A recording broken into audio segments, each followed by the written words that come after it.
Selamat malam, Saudara Khairul.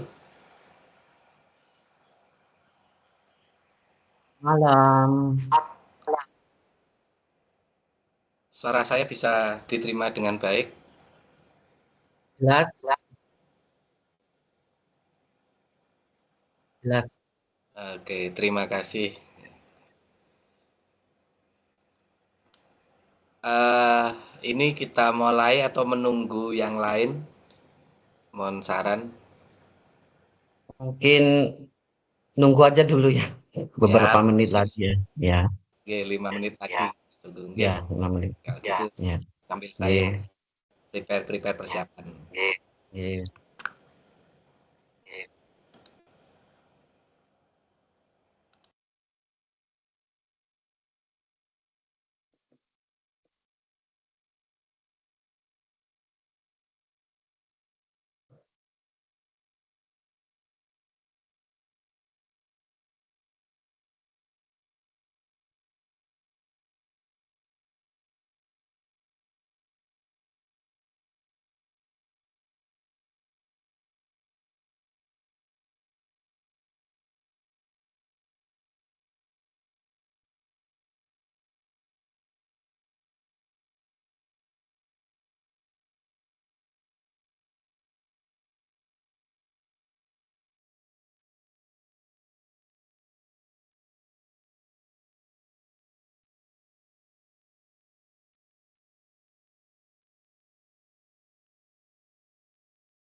Siang kan?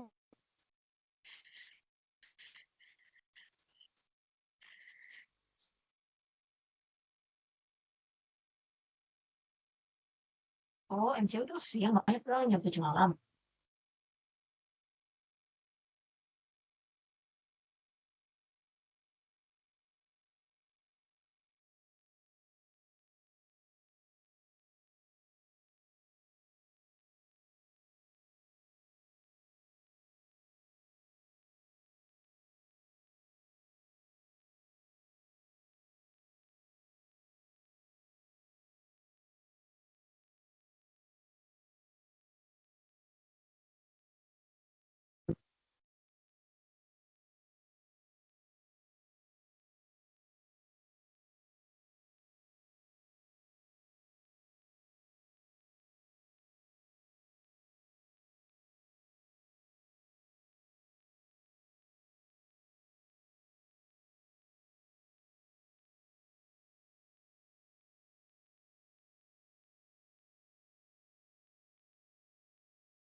Baik, bismillahirrahmanirrahim. Assalamualaikum warahmatullahi wabarakatuh. Waalaikumsalam warahmatullahi wabarakatuh. Waalaikumsalam warahmatullahi wabarakatuh. Terima kasih rekan-rekan semua. Alhamdulillah kita bisa bertemu lagi dalam sesi web 2 mata kuliah Hukum Islam dan Hukum Acara Peradilan Agama. Barangkali izin sebentar, misal rekan-rekan kondusif on cam sebentar aja, saya izin screenshot fotonya untuk keperluan laporan sambil menunggu rekan-rekan yang lain. Ini yang pertama, terima kasih. Izin saya screenshot ya, 1, 2, 3, 4, 5. Oke, boleh on cam, boleh misal tidak kondusif, boleh juga off cam. Ini yang pertama rekan-rekan. Kemudian yang kedua, sebelum kita mulai senyampang masih bisa on air untuk yang lainnya, izin kami mulai mengecek daftar hadir, daftar kehadiran. Barangkali yang sudah tampil di layar rekan-rekan, apakah ada yang sudah hadir di sini yang muncul di layar?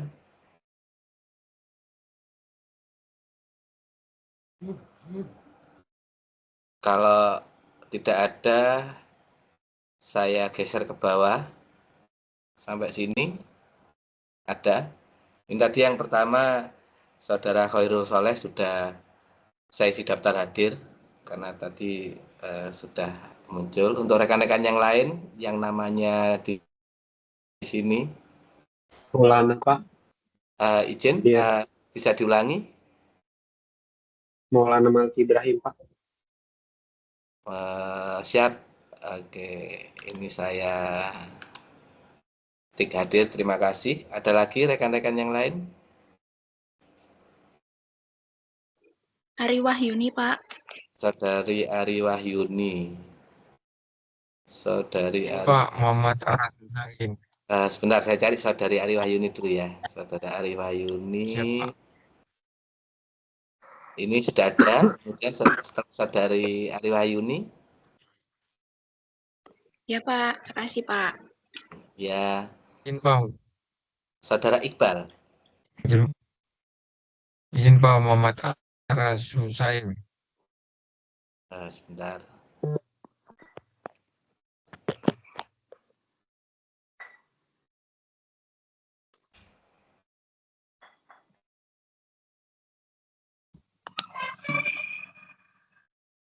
Oh, bisa diulang barangkali? Izin Pak Muhammad Arasusain. Sebentar. Barangkali dibantu kalau kelihatan di layar ya, mohon ditunjukkan. Saya typing di kolom chat aja, Pak. Jaringan di sini kurang bagus, Pak. Oh, kurang bagus ya, siap. Saudara Fagri Ahmad Zaki, Pak. Saya typing di kolom chat aja, Pak. Oke, sip, mantap. Ya, di kolom chat aja nanti saya cek ya. Ya, baik teman-teman. Untuk mempersingkat waktu, di kolom chat ya. Soalnya tadi ada beberapa nama yang antara nama yang tampil di layar dengan di web di sini daftar hadir tidak sama, biar nanti tidak ada masalah, bisa menuliskan nama di layar rekan-rekan. Baik, saya mulai. Untuk yang pertama, topik kita hari ini adalah terkait wasiat dan hibah, di mana sebelumnya sebelum saya lanjut, apakah suara saya bisa diterima dengan baik rekan-rekan? Jelas Pak, jelas. Ya, Pak. Oke, Siap, terima jelas, kasih. Pak. Untuk sebelumnya, kemarin kita akan sempat berbicara terkait wakaf, kemudian hari ini kita akan sharing, ngobrol bersama terkait wasiat dan hibah. Di mana wasiat dan hibah ini tentunya juga berkaitan dengan materi yang akan datang, terutama terkait materi waris dan materi perceraian kalau tidak salah. Untuk hari ini sama, jadi apa yang ada di paparan materi ini, yang materi ini juga sudah di-share, ini juga sebagai salah satu soal di tugas 2. Jadi kalau TUEP 1 kemarin, materi TUEP menjadi soal nomor 5. Sedikit evaluasi rekan-rekan untuk tugas kemarin, alhamdulillah sudah 65% sudah masuk. Mungkin untuk catatan, sedikit catatan aja secara umum terkait dokumen wasiat, beberapa rekan-rekan dalam menjawab masih menyertakan hanya draft, jadi tidak diilustrasikan, misal nama, titik-2, titik-titik, tidak ada namanya siapa, dan seterusnya.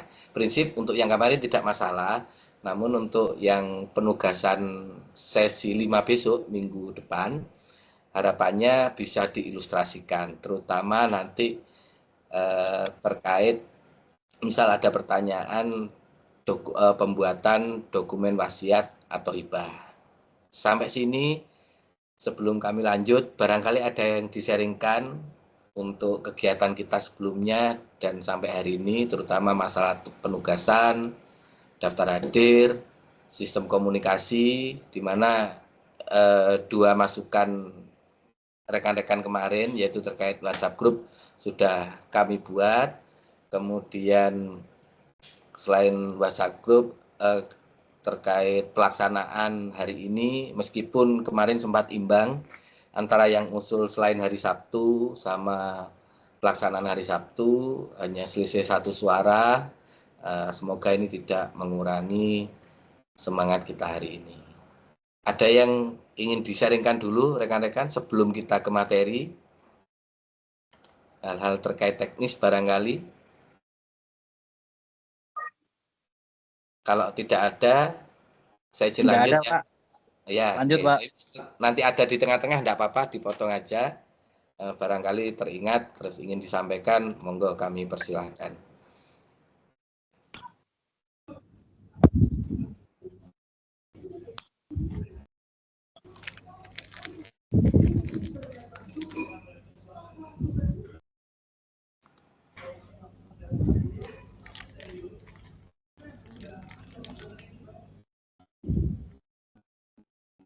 Jadi rekan-rekan, wasiat dan hibah ini jika disandingkan, dan rekan-rekan juga sudah bisa mengunduh terkait materi ini di halaman e-learning, di mana antara wasiat dan hibah ini ada beberapa persamaan, ada beberapa perbedaan. Yang pertama terkait wasiat, ini adalah pemberian harta yang berlaku setelah pewasiat meninggal. Tentunya ini beda dengan hibah, di mana ketika hibah dilaksanakan otomatis sudah bisa digunakan. Mungkin barangkali ada yang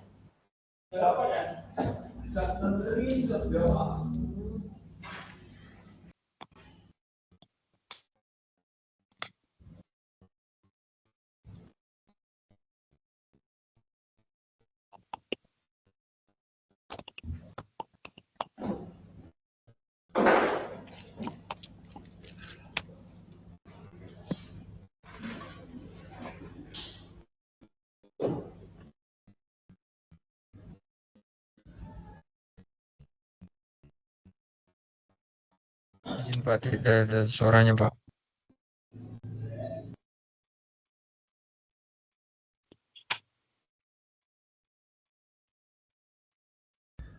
Izin Pak, suaranya ke mute.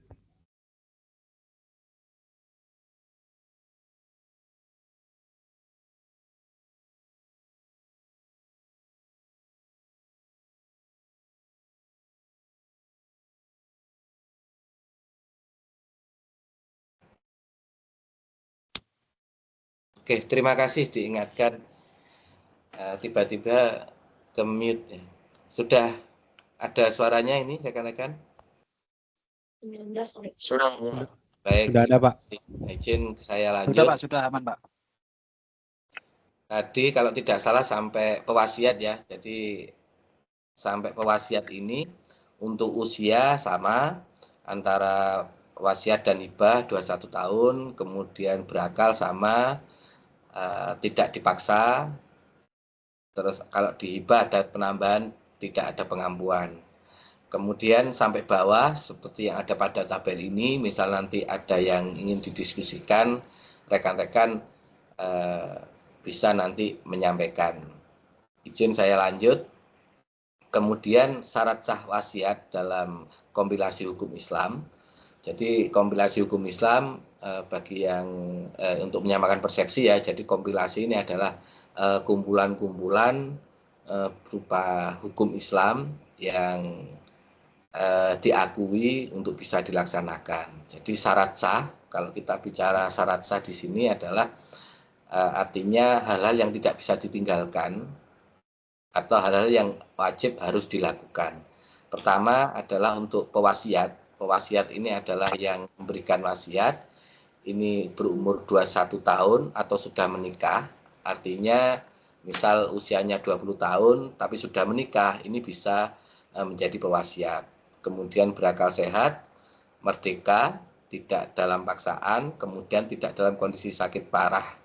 Kemudian penerima wasiat, jadi tadi syarat pewasiatnya, kemudian yang selanjutnya adalah penerima wasiat, jelas identitasnya, dapat diidentifikasi, bukan ahli waris, dan seterusnya. Kemudian selain syarat ada objek, kemudian cara pembuatan wasiat. Selanjutnya ini rekan-rekan yang nanti kemungkinan ada pada tugas minggu depan. Jadi ada template surat wasiat. Nanti rekan-rekan teknisnya bisa diketik seperti kemarin. Namun misal pewasiat nama lengkap .2 titik-titiknya diilustrasikan fulan atau siapa itu boleh. Kalau kemarin masih ada yang masih kosong. Jadi untuk ke depan harapannya bisa diilustrasikan. NIK karena sesuatu yang rahasia boleh ilustrasi, tidak harus yang sebenarnya dan seterusnya. Kemudian harta yang diwariskan apa bisa disebutkan, ada pewasiat, ada saksi 1, saksi 2. Kemudian Tanpa nggak apa-apa Pak ya itu Pak. Silakan. Tanpa tanda tangan nggak apa-apa Pak ya itu Pak ya. Iya, karena di sistem nggak bisa ya kalau tanda tangan. Kalau tanda tangan nggak apa-apa ya. Saya takutnya nanti handphonenya terus dicoret-coret pulpen, di sana tanda tangan, di tempat saya malah nggak ada nanti. Ya, nggak apa-apa. Yang penting yang lain yang bisa diilustrasikan. Terima kasih. Jadi melek semua ini, yang lainnya ada apa ini? Tiba-tiba kok ada interupsi. Oke, izin. Pak mau izin Pak tanya Pak. Salikin Monggo, Pak. silakan. Kalau misal nih Pak, saya sebagai orang tua misal saya punya anak, katakanlah anak saya 5 misal. Nah, kalau harta saya nanti sekiranya saya hibahkan semua tanpa saya wariskan ke anak, itu bisa nggak Pak kayak gitu Pak?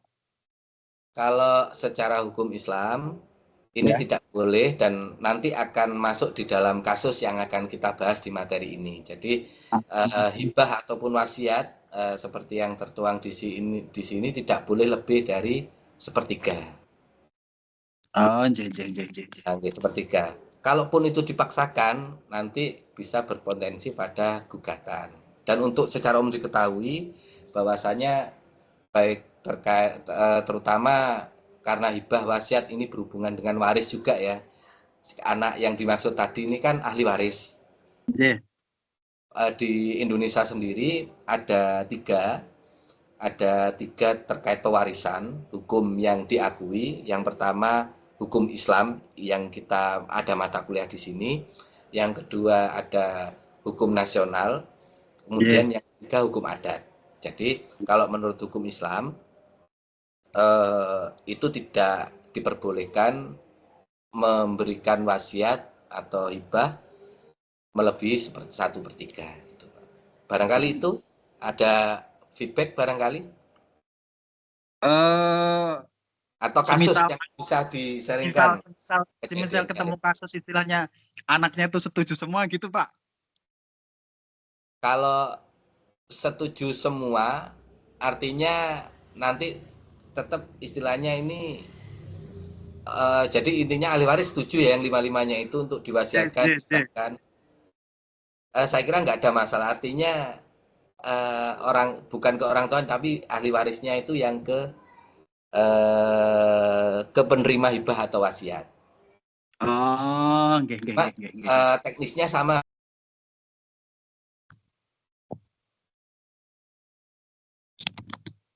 Waduh, Pak suaranya ke-mute lagi Pak. Oke. Sudah? Apakah sudah? Iya, kok bisa nggak sadar ke-mute lagi ya? Mohon maaf, mohon izin. Jadi, Pak.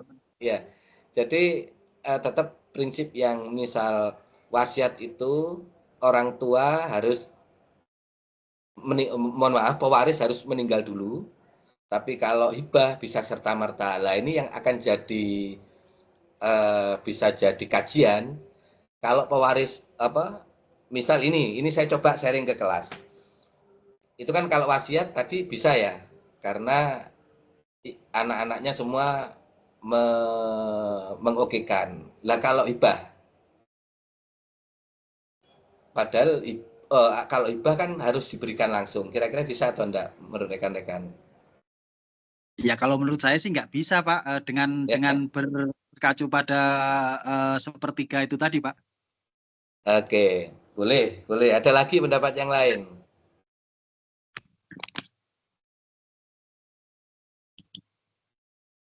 Jadi ini luar biasa ya, pembahasan bagus sekali ini. Jadi akhirnya saya teringat. Jadi teringat gini, teringat dengan hal yang lain yang bisa menjadi analogi untuk kasus ini. Barangkali boleh sambil ditulis di chat untuk rekan-rekan yang lain. Kalau misal ada pertanyaan yang menjadi penyebab sengketa waris itu kira-kira apa yang paling utama menurut rekan-rekan? Ini ada hubungannya dengan pertanyaan yang kita bahas sebelumnya. Misal ada sengketa waris, gonogini dan sebagainya. Kira-kira penyebabnya apa penyebab terjadinya sengketa waris?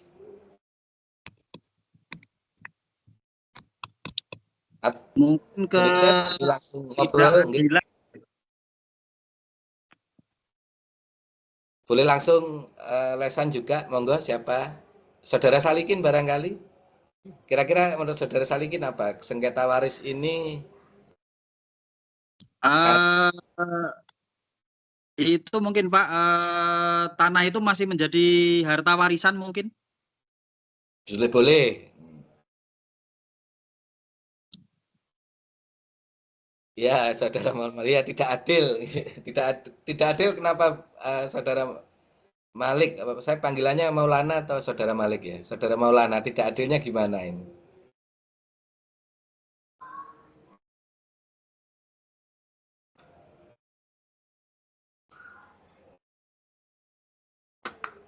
Saya cek di chat ya, sambil saya cek di chat, moga-moga agak Pebegarta gono gininya Pak. Oh ya, tidak adil gini ya. Jadi jadi secara prosedur memang boleh rekan-rekan, intinya kalau kita kembali misal apa yang menjadi sengketa waris, tentunya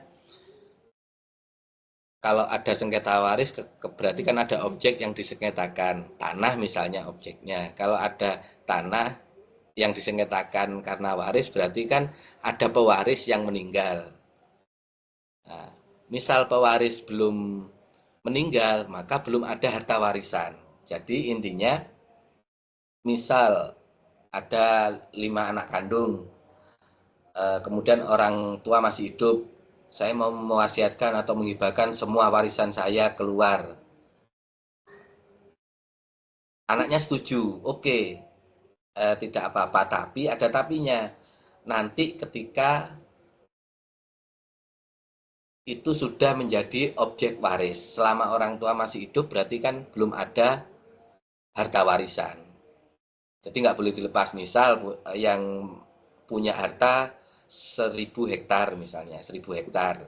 1.000 untuk anak 5, berarti dibagi ke anak 5. Diambil sepertiganya, maka sepertiganya itu bisa menjadi wasiat atau hibah. Tapi anak-anaknya bilang, sudah saya ikhlas, di anu aja, dihibahkan, wasiatkan semua.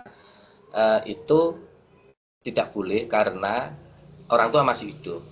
Kalau orang tua sudah meninggal, otomatis 1.000 hektar ini kan menjadi milik 5 anaknya itu.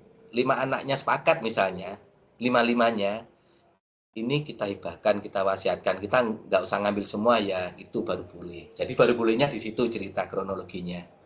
Tidak serta-merta ketika orang tua masih hidup, karena ini belum dikatakan harta warisan. Sama dengan tadi kasus sengketa waris. Jadi harus ada objeknya dulu. Barangkali di sini ada umpan balik dari rekan-rekan atau dari saudara Salik, ya, monggo. Sampun Pak, paham Pak. Siap. Jadi intinya meskipun anaknya setuju, nunggu yang disetujui itu menjadi harta warisan dulu. Sebelum meninggal yang memberikan yang punya harta, berarti kan ini bukan harta waris. Baik, nanti boleh dipotong lagi kalau ada pembahasan atau diskusi rekan-rekan, izin saya lanjut. Kemudian tadi dari rukun dan syarat hibah dalam HI. Dan mohon nanti kalau mute tiba-tiba lagi, izin saya diinformasikan rekan-rekan.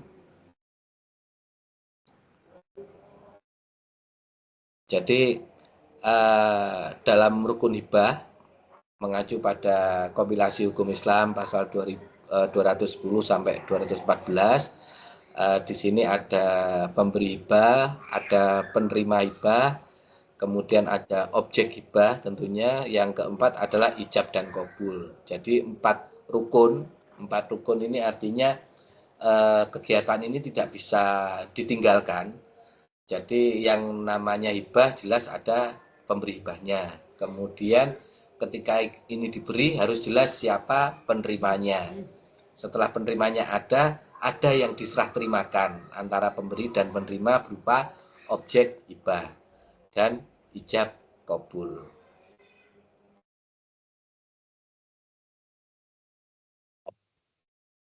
Kemudian surat pernyataan hibah seperti yang tertera di sini. Ini sama, tadi saya tambahkan juga koreksi, kalau tanda tangan tidak usah ya, tapi paling tidak alamat bisa diilustrasikan, NIK bisa diilustrasikan meskipun nanti belakangnya ek dan sebagainya tidak masalah, dan lain-lainnya. Kemudian berikutnya adalah halaman tabel perbandingan wasiat dan hibah, perbedaan komprehensif berdasarkan kompilasi hukum Islam terkait dengan syarat dan prosedur hukum. Di sini perbedaan yang paling menonjol pertama yaitu terkait dengan masalah dapat dicabut. Kalau wasiat selama pewasiat hidup ini boleh dicabut. Intinya misal itu sudah tertulis, apalagi sudah dicatatkan di notaris, itu bisa dicabut. Beda dengan hibah, karena hibah ketika diberikan bisa serta-merta digunakan, maka ini tidak bisa dicabut. Seandainya boleh dicabut, maka ini akan banyak menimbulkan permasalahan. Jadi ini yang paling signifikan, lain-lainnya tersurat di redaksional. Kemudian ini rekan-rekan, jadi di sini hari ini kita mencoba untuk mendiskusikan kasus terkait kasus 1, kasus 2, dan kasus 3. Ini yang untuk kasus 1. Nanti rekan-rekan malam hari ini kita coba 10 menit. 10 menit rekan-rekan coba menjawab salah satu dari kasus 1, boleh kasus 1, boleh kasus 2, atau kasus 3. Jadi pilih salah satu aja dulu. Coba dianalisis mengacu pada 4 pertanyaan tiap kasusnya. Yang pertama, mencoba menghitung total wasiat, kemudian menganalisis apakah wasiat pada yayasan memerlukan izin ahli waris, dan seterusnya. Rekan-rekan bisa coba searching ya, bebas, salah satu nomor aja, coba kita salah satu. Pak, Bisa, maaf. monggo. Share screen PPT-nya belum ini ya Pak, dimunculkan. Di tempat saya kok nggak ada gitu, mohon maaf. Oh ya, terima kasih diingatkan. Barangkali rekan-rekan yang lain share screen-nya apa juga tidak muncul? Sama Pak, belum ada. Tidak muncul, Pak. Wah, iya, terima kasih diingatkan ya. Bentar. Pak, saya terlambat bergabung Pak, belum absen Pak. Oke, siap. Bentar lagi yang untuk daftar hadir tidak perlu khawatir. Terima kasih ya, share screen diingatkan. Saya kira sudah. Ini sebentar, izin saya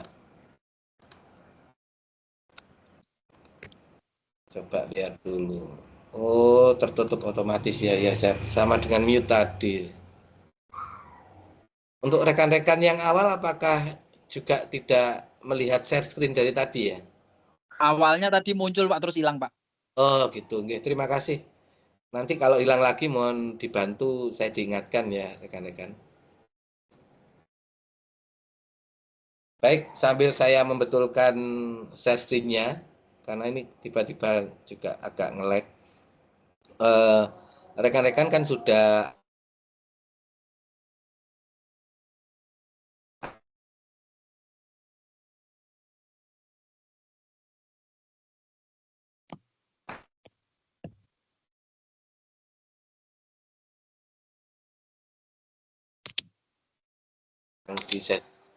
coba rekan-rekan pilih salah satu kasus, tiap rekan pilih salah satu, nanti 10 menit dari sekarang, dan pendapatnya bisa dituangkan lewat chat, biar bisa saya record, terus 10 menit lagi nanti kita coba berdiskusi terkait kasus tersebut.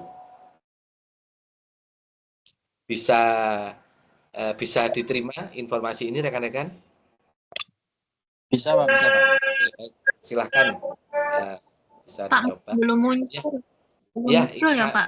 sambil saya setting, masih saya ini karena masih loading di sini. Bentar.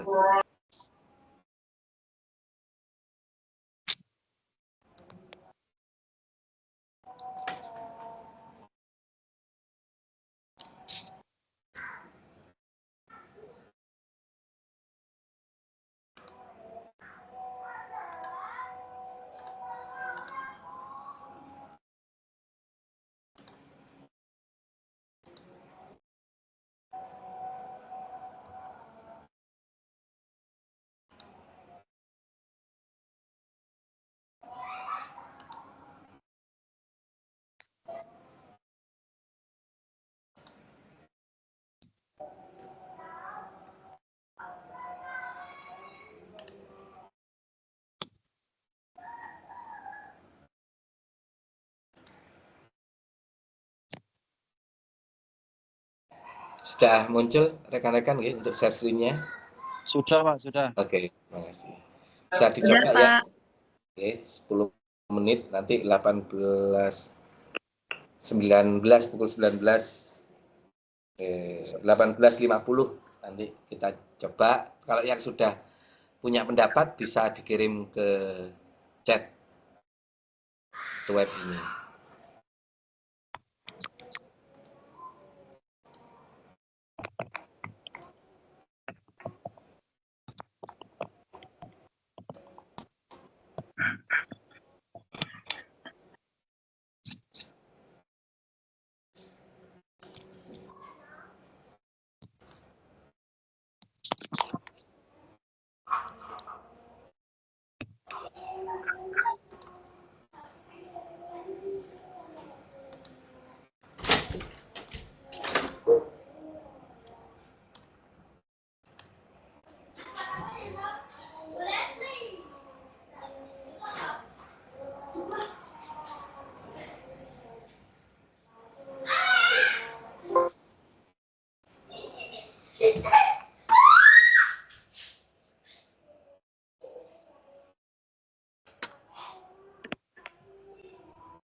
Pak Kantri, izin bertanya Pak. Siap, monggo. Jadi tadi soalnya yang mana Pak? Bebas kan Pak? Atau yang mana sih? Untuk soalnya boleh pilih. Tadi saya lihat yang harta Pak Haji Ahmad itu tadi Pak. Yang nomor Pak satu Haji itu. Ahmad. Nomor 1 ya. Iya. Boleh, Yang salah satu aja. wasiat itu tadi Pak nomor 1. Apakah nilai hibah melebihi batas itu? Ya, siap. Ini boleh kasus 1. Pak Haji Ahmad, 65 tahun dan seterusnya. Ya, Boleh? kan ditanya. Saya udah jawab di chat Pak. Oke, sebentar saya cek dulu. Menurut saya sah aja sih itu Pak.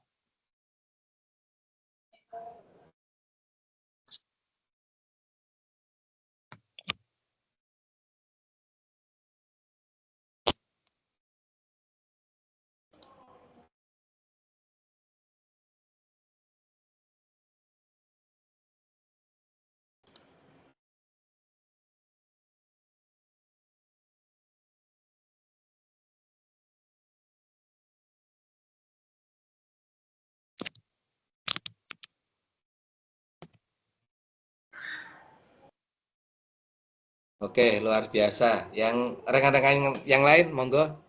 Masih ada waktu 5 menit lagi untuk menjawab. Barangkali dari saudara Bobby yang sudah mengirim jawaban nomor 1, kalau berkenan yang 2 dan 3 juga tidak apa-apa. Oke, sebentar Pak ya. Pak, Siap. kalau bisa jawab langsung via ini bagusnya chat atau gimana Pak? Kita chat dulu nanti supaya terekod untuk bahan diskusi. Siap, oke Pak. Nomor 2, nomor 3 ya. Coba saya pahami dulu Pak ya. Oke. Terima kasih saudara Bobby.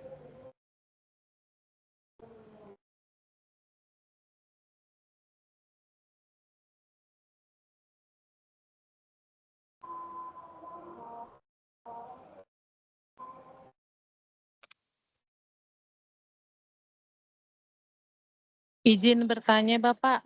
Monggo.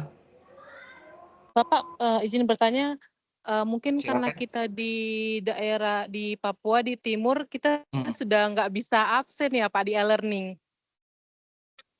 Oh, bisa. Ini daftar hadirnya belum saya mulai tadi, sempat ke pending sebentar. Nanti akan saya mulai lagi. Oke, siap Bapak. Terima kasih, Pak. Terima kasih. Atau sekarang nanti ntar lagi saya coba ngisi daftar hadir sambil nanti untuk rekan-rekan yang baru gabung barangkali tadi belum menerima informasi, mohon di chat juga sambil nanti sebagai cross check untuk absennya. Tapi nanti di akhir sebelum kita akhiri tetap akan saya cross check kembali terkait daftar hadir. Terima kasih. Dari mana ini kalau boleh tahu? Dari Papua, Pak Manokwari. Manokwari, Papua, luar biasa. Sinyal aman di sana? Aman, Pak. Oke. Cuaca masih ada hujan di Manokwari? Masih hujan, Pak. Ini masih hujan. Oke, luar biasa. Terima kasih. Semangat dari Manokwari. Salam sehat-sehat selalu buat saudara-saudara di Manokwari. Luar biasa. Siap.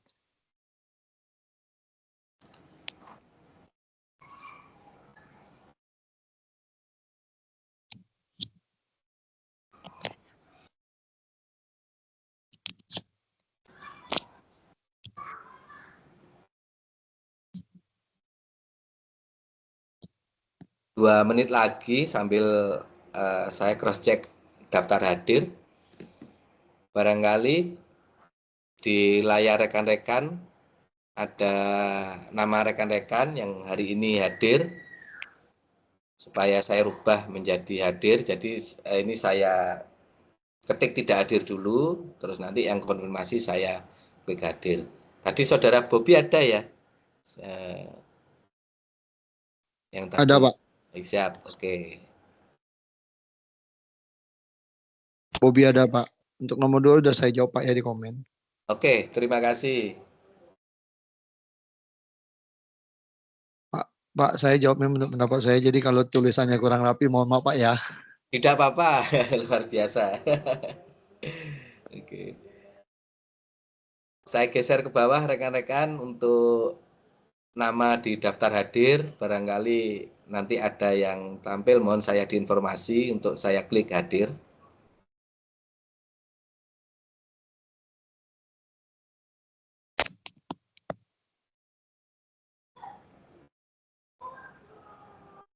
Saudara dari Manokwari tadi, kalau boleh tahu atas nama siapa?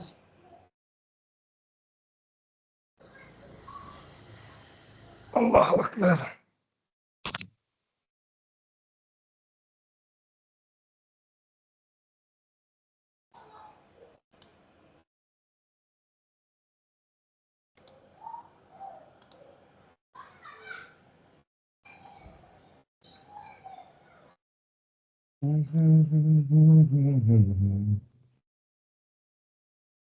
Saudara Sayuki ada kan ini?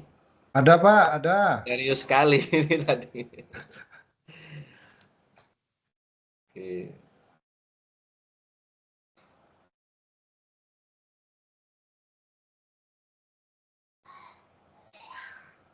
Rekan dari Madiun, Jiwan, Jawa Timur, apakah hadir juga hari ini?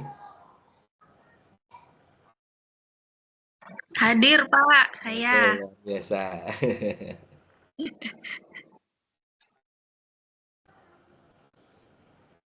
Baik, kita mulai coba diskusi terkait tugasnya rekan-rekan. Saya coba untuk daftar hadir nggak usah khawatir, nanti masih bisa, dan di tengah-tengah nanti boleh mengutarakan kehadirannya untuk kami record.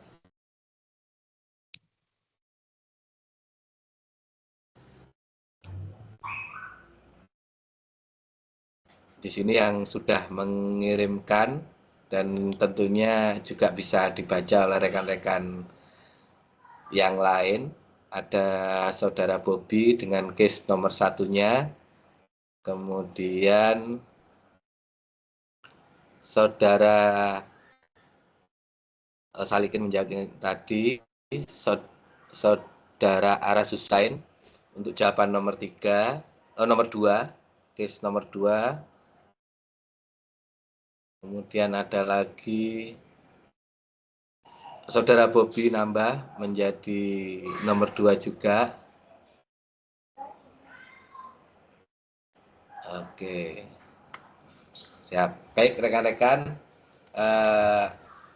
dari jawaban rekan-rekan ini nanti sambil menyusul, sambil ini kan masih banyak waktu juga, sampai nanti kita 19.30, boleh kirim ke chat, atau nanti kalau memang diperlukan nanti ketika saya tutup juga enggak saya tutup dulu ini biar tetap terrecord yang chatnya sambil lihat nanti. Terkait diskusi rekan-rekan, nanti setelah kelas ini selesai akan saya buka linknya. Kalau sementara ini ketika diklik link di sini, sebentar saya tampilkan ya, di e-learning. Di e-learning kan ada jawaban dari kasus, ini masih belum bisa terbuka aksesnya. Mohon izin untuk share screen saya sudah tampil ya rekan-rekan. Nggak hilang lagi Pak. Oh, hilang lagi, mohon maaf sebentar.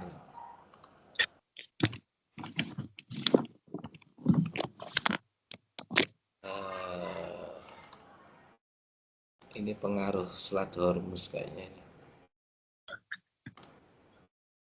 Karena selatnya dijaga itu ya Pak ya, pasukan Pak ya. Iya, sesinya hilang, audio kemut otomatis. Saya juga baru kali ini ngalami kayak gini. Bentar. Mohon izin, tunggu sebentar ya rekan-rekan. Oke.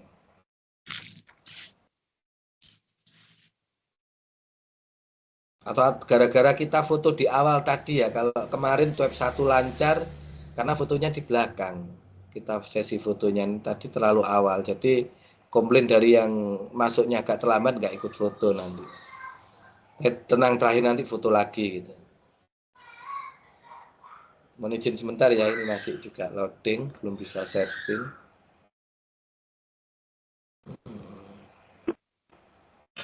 Topik. Oke, coba.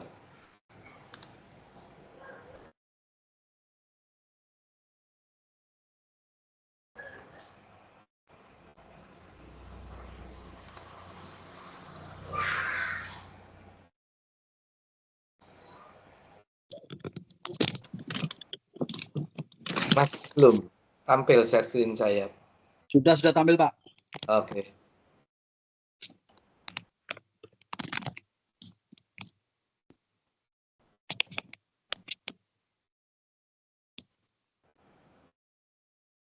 Halaman learning ya yang tampil di share screen. Betul apa enggak rekan-rekan? Betul, Pak. Iya, Pak. Oke, jadi Betul, Pak. jawaban kasus nanti setelah materi ini akan saya buka di bagian jawaban kasus materi itu web. Untuk saat ini sementara saya tayangkan dulu. Nanti untuk jawaban yang saya kirim ini belum tentu benar juga. Dan nanti masih bisa misal berbeda dengan jawaban rekan-rekan yang sudah dikirim atau yang sedang dipikirkan, nanti bisa jadi bahan diskusi kita hari ini.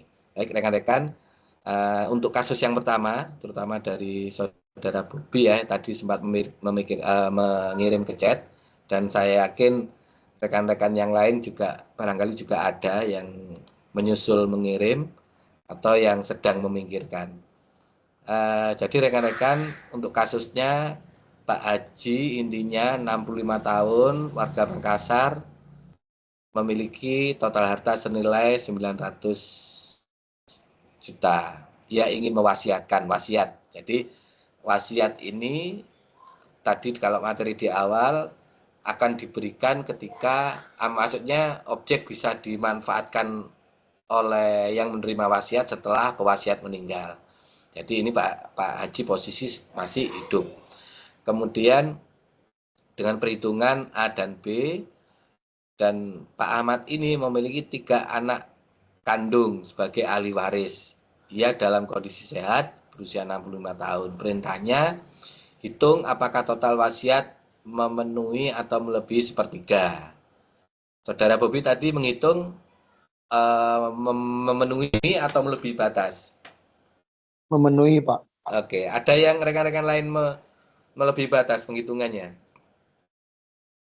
Tidak ada ya. Jadi sepertiga, pas sepertiga. Kemudian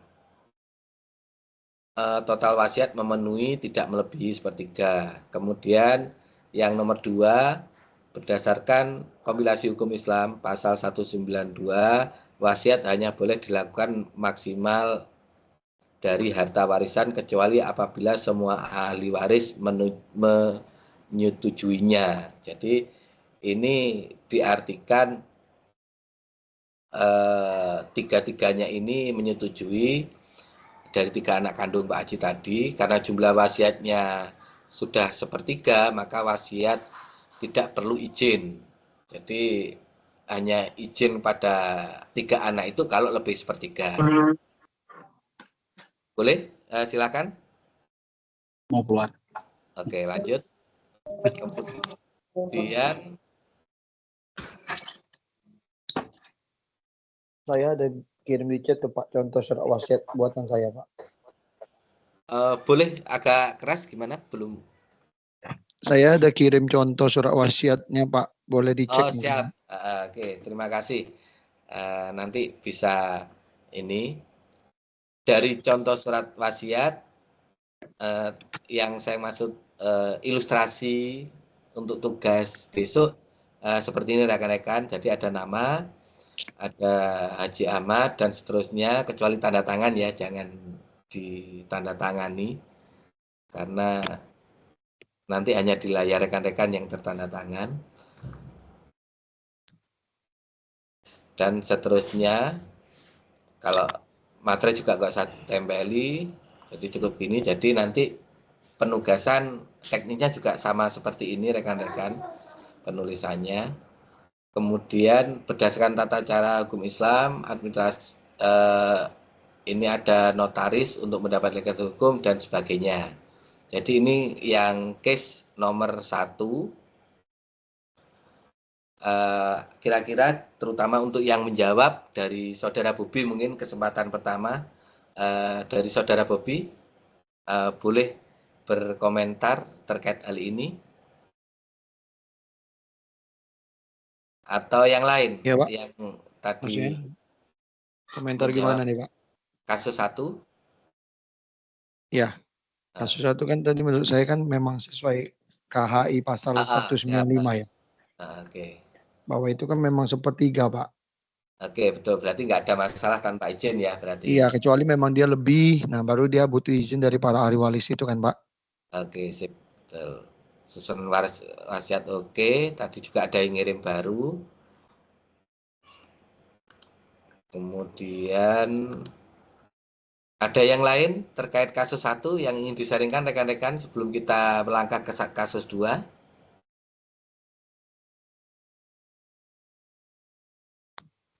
Kalau nggak ada, terkait Pak, siapa yang berwenang mengesahkan? Pak izin nanya, Pak. Ya, silakan. Nah, itu kan tadi terkait sepertiga harta itu kan, kalau misalnya tadi kita bilang 900 juta kan sepertiganya kan 300 juta tuh, Pak.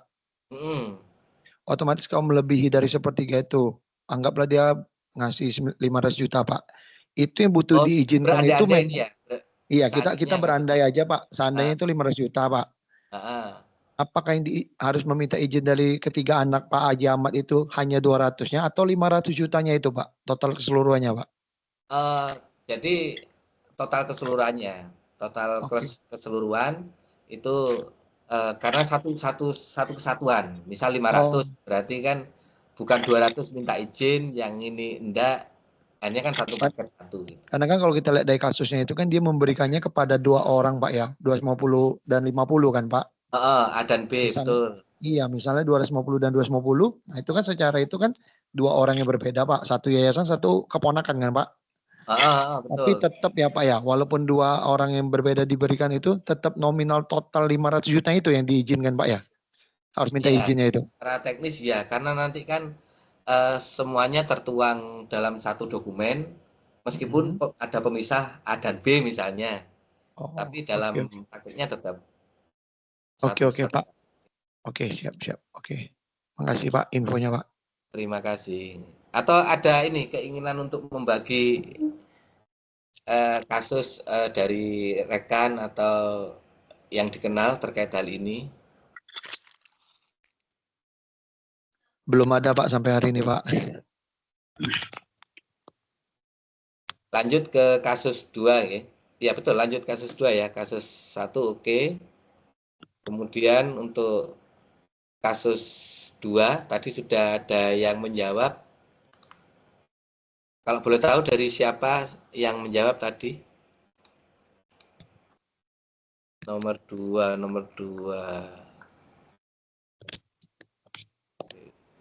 Saya coba cek.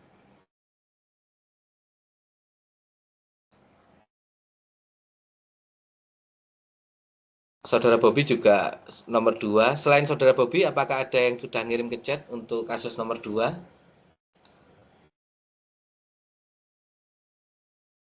Oke, jadi untuk kasus nomor 2 ini adalah Ibu Haja Fatimah ingin menghibahkan sebidang tanah 200 meter persegi kepada putri bungsunya sebagai modal pernikahan. Total kekayaan 1, 2, 3 ini 1,5. Suaminya telah meninggal, ia memiliki 4 anak kandung. Jadi ini ingin menghibahkan sebidang tanah kepada salah satu anaknya ya, atas salah satu anaknya. Kemudian hitung apakah nilai hibah melebihi sepertiga, teknisnya sama dengan tadi. Identifikasi apakah diperlukan akta PPAT karena ini terkait dengan tanah, beda dengan yang kasus pertama adalah uang tunai. Kemudian susun surat, teknisnya sama, analisis potensi sengketa hibah saudara kandung Aisyah. Pada prinsipnya perhitungannya batas sepertiga harta. Jadi hibah ini secara material adalah sah karena tidak melampaui batas. Jadi ini tidak melampaui batas. Adakah kira-kira di sini rekan-rekan tadi yang sempat ngitung melampaui batas? Tidak ada ya. Jadi ini masih sepertiga. Kemudian diperlukan PPAT karena kaitannya dengan harta tidak bergerak berupa tanah. Pada intinya itu. Nanti ini saya open rekan-rekan setelah kelas ini di draft. Kemudian draft surat pernyataannya sama dengan template. Saya lanjut. Potensi sengketa meskipun hibah ini secara hukum sah karena berada di bawah batas sepertiga, potensi sengketa tidak ada. Yang pertama karena gugatan pelampauan batas mutlak, saudara kandung Aisyah 3 lainnya dapat merasa bahwa hibah tersebut mengurangi jatah warisan mereka di masa depan secara signifikan. Jadi potensi yang disampaikan ini beberapa mengacu pada beberapa kasus yang sudah ada. Jadi karena meskipun sepertiga tidak melampaui batas, tidak perlu izin, tapi potensi itu ada untuk gugatan. Kemudian tuntutan keadilan berdasarkan pasal 21 hibah dari orang tua kepada anaknya dapat diperhitungkan sebagai warisan di kemudian hari jika ada komunikasi yang baik. Saudara Aisyah mungkin menuntut agar nilai tanah 400 juta dan seterusnya. Jadi ada salah satu opsi, jadi hibah ini diilustrasikan sebagai warisan ke depan karena supaya bisa dipergunakan, kalau waris kan nunggu orang tuanya meninggal dulu, maka bisa diteknis hibah. Ini mengacu pada pasal 211. Ini yang nomor 2 rekan-rekan. Sebelum ke nomor 3 barangkali ada bahasan. Pak, izin bertanya Pak. Enggak. Kalau ini itu sih Pak, kejadian di daerah saya sih Pak ya. Daerah Jadi, mana kalau boleh tahu? Blora Pak, Blora Pak. Blora. Iya. Blora Jawa Tengah, Saudara Salikin. Jawa Tengah, sih. Monggo. Tepatnya di daerah Kunduran Pak, desa Kunduran. Nah, itu tuh ada sebuah keluarga. Dia tuh dari keluarga itu tuh punya anak 3. Punya anak 3, anak kandung. Anak kandung 3. Lah, terus dari dia dari kecil ada anak tiri yang diasuh sampai dewasa, sampai punya anak, sampai punya cucu lah anak itu. Jadi anaknya itu 4, yang 1 tuh anak tiri. Sebentar, anak tiri atau anak asuh? Oh, anak asuh Pak, berarti Pak. Anak asuh ya? Anak asuh. Nah, anak asuh itu jadi dikasih sebidang tanah sama rumah karena dia nempatin sama orang tuanya itu sampai orang tuanya itu meninggal. Tapi anak kandungnya ini nggak ada yang setuju Pak. Itu kalau kayak gitu gimana Pak? Yang nggak setuju siapa? Anak kandungnya tadi? Kandungnya, ya. Oke. Nah, menempati itu wasiat atau memang diwariskan ke anak asuhnya karena orang tuanya itu berasumsi bahwa anak asuhnya lah ini yang merawat dia gitu Pak. Oh, tapi belum meninggal orang tuanya itu? Sudah meninggal Pak, bahkan sampai sekarang pun, makanya istilahnya saya yang masih bingung tuh sampai sekarang. Sampai anak asuhnya itu meninggal pun tanahnya sekarang tuh nggak berpenghuni, jadi nggak ada yang memiliki sampai saat ini. Berarti atas namanya masih nama orang tua secara surat? Masih. Oke, luar biasa. Jadi ini ada case dari saudara kita di Blora ya, Jawa Tengah, Saudara Salikin. Gini rekan-rekan, ada orang tua punya 3 anak kandung, terus ada 1 anak asuh, jadi 4 total anaknya. Orang tua sudah meninggalkan warisan, kemudian warisan ini dikuasai oleh anak tiri, betul nggih?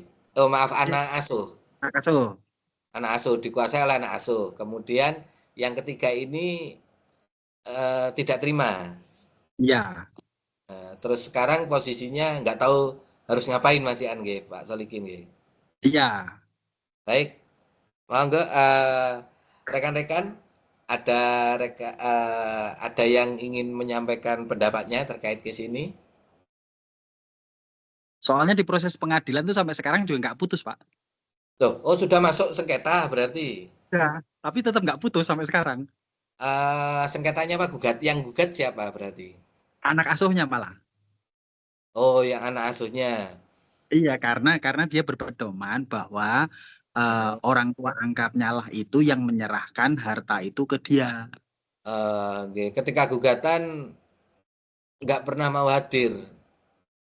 Nggak ada yang ada satu yang hadir, cuma yang anaknya yang itu yang sering nuntut itu sekarang malah udah meninggal, Pak. Jadi yang sisa 2 ini dia nggak mau ngulak-ngulik, istilahnya udahlah biarin gitu, Pak. Iya. Jadi anak kandungnya ada yang meninggal. Ada yang sering nuntut itu malah udah meninggal. Yang ini membiarkan. Iya.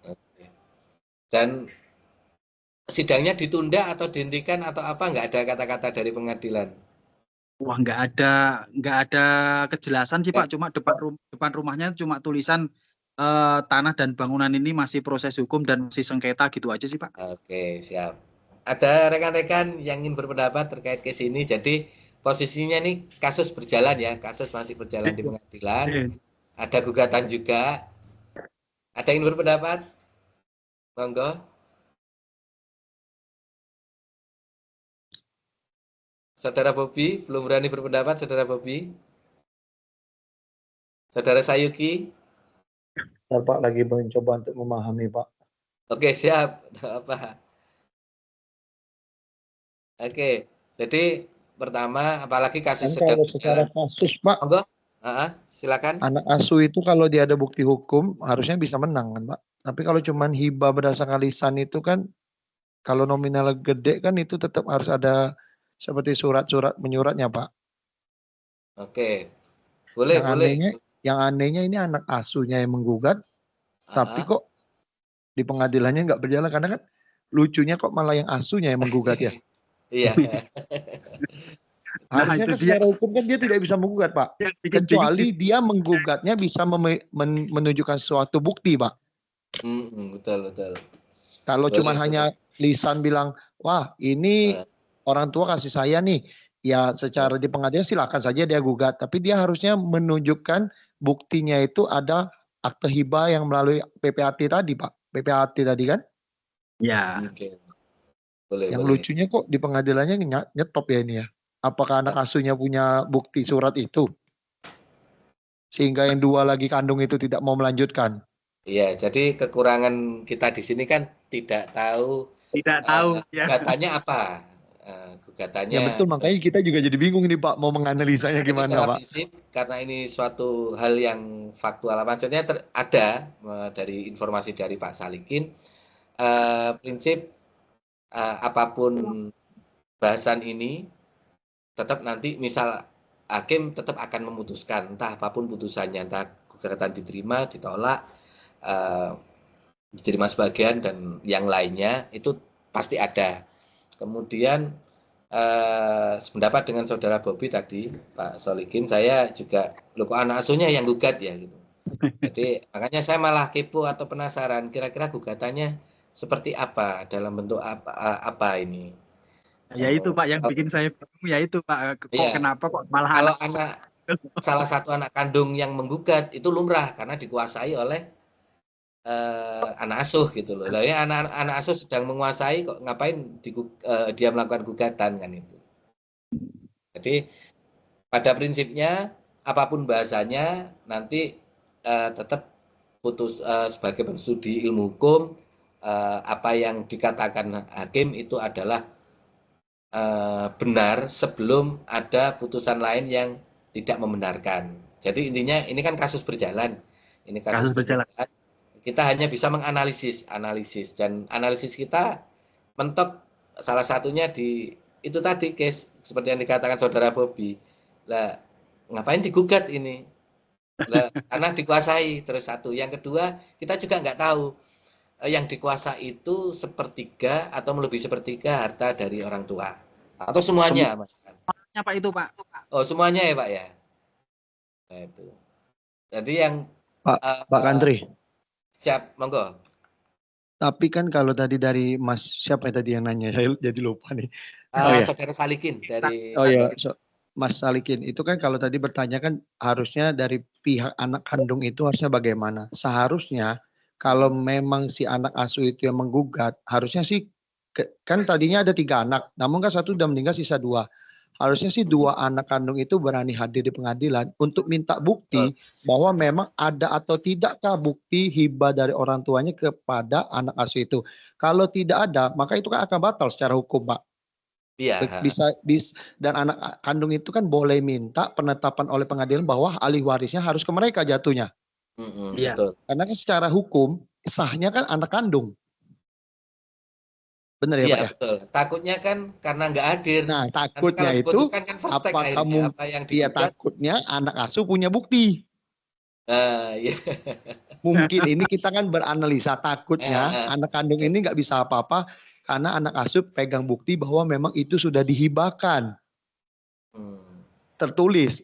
Kalau yang seluruh harta kan harus ada bukti tertulis PPAT, notaris dan sebagainya ya, Pak ya. Takutnya di situ aja sih, Pak. Tapi kan nggak mungkin kalau hibah itu seluruh harta kan misalnya. Nah iya, bingung lagi kan. Kita kurang informasi maksudnya. Iya. Lumayan menarik ini topik ini. Kalau bingung juga sih. Daerah itu tergolongnya juga itu sih Pak. Menurut pengalaman saya di daerah, kalau di daerah tuh tergolongnya juga lucu Pak, bahwa istilahnya pembagian tuh bukan berdasarkan ini tuh enggak, yang istilahnya berdasarkan istilahnya budaya setempat gitu loh Pak. Gitu, jadi nggak mengacu ini itu enggak, asalkan udah misalkan katakanlah orang tuanya bilang A terus disertakan bukti-bukti ini ya, yang lain paling alah ya udah udah dikasih ke dia ya udah. Rata-rata tuh seperti itu Pak kalau di daerah. Oh, ya mungkin betul itu Mas bikin. Iya mungkin nggak semua daerah seperti itu enggak, tapi di daerah saya tuh hampir seperti itu. Ya sama lah Mas, kalau kita bilang Mas Salikin contoh seperti saya kan, mohon maaf nih bukan mau bawa ras ya, tapi saya keturunan Chinese. Biasa kan kalau Chinese anak cowok selalu dibilang memiliki harta penuh orang tua. Ya. Itu kan secara adat istiadat. Tapi kalau secara hukum ya balik lagi nanti harta ini agak susah ya. Harta itu kadang bisa jadi pertengkaran. Saudara yang dulunya baik-baik tiba-tiba jadi beribut. Iya, gara-gara bisa bunuh-bunuhan malah itu.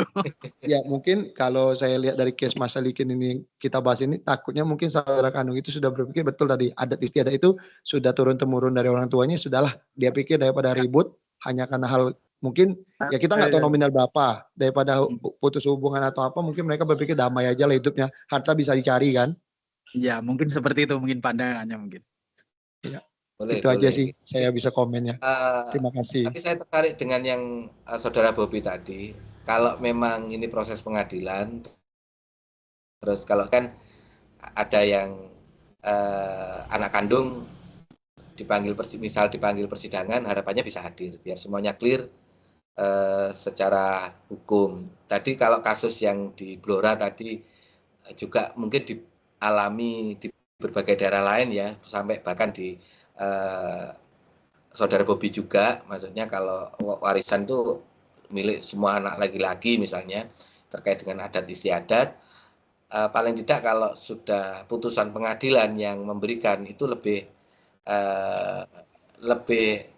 enak itu. Jadi kalau dikaitkan dengan apa ya, budaya masyarakat sekitar kayak di tempatnya saudara Salikin di Blora, itu memang tidak bisa dipungkiri. Namun alangkah baiknya bisa bertahap diedukasi, pembagian itu paling tidak satu dari metode bisa dilakukan. Bisa kalau di Jawa Tengah misalnya, Jawa Tengah kan tidak ada masyarakat adat ya, kayak di tempat saya juga nggak ada yang ada masyarakat adat. Ini contohnya kayak di Bali ada ketua adatnya, berarti ada adatnya. Kemudian di rekan-rekan kita di timur, di daerah Papua banyak suku-suku adat di sana bisa diberlakukan.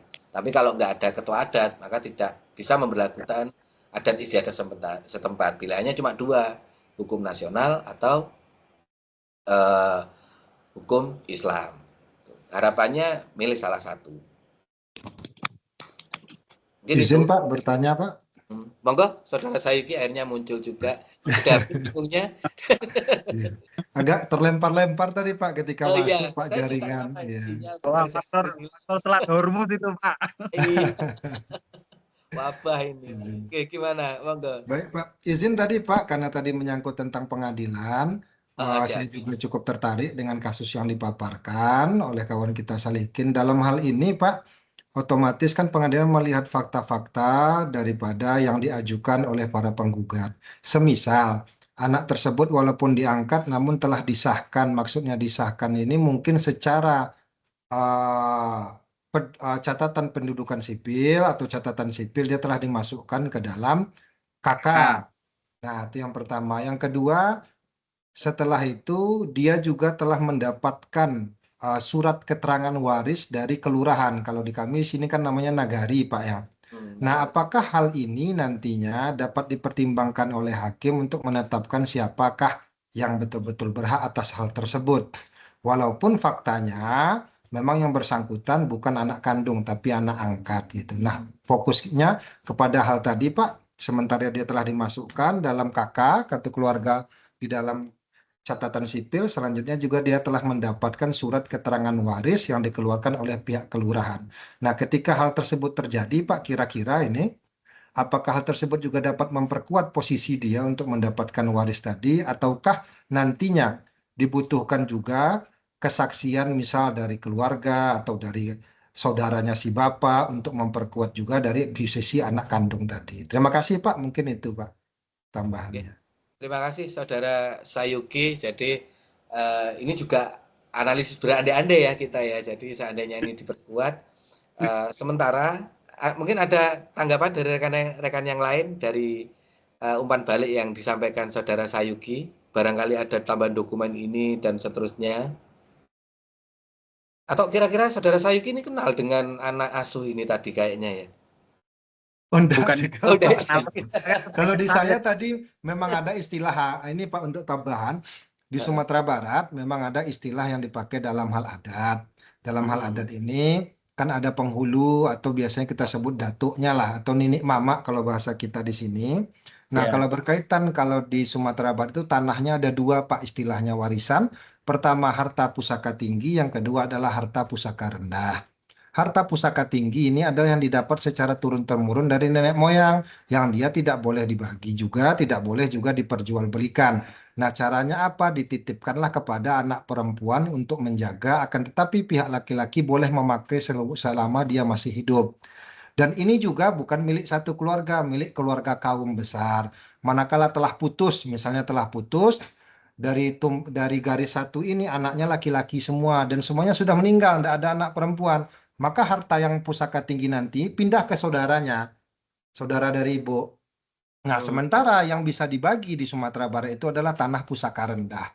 Nah, tanah pusaka rendah ini adalah tanah daripada pencaharian orang tua murni asli kita. Nah, ketika berkaitan dengan tanah pusaka tinggi, permasalahannya nanti berkaitan dengan waris atau adatnya itu diselesaikan oleh nenek mama. Nanti bersidanglah mereka, misalnya kaum ini, oh ini bukan tanah daripada kaum di sana, akan tetapi ini adalah tanah ulayat, nama istilah sini ulayat Pak ya, ulayat kami.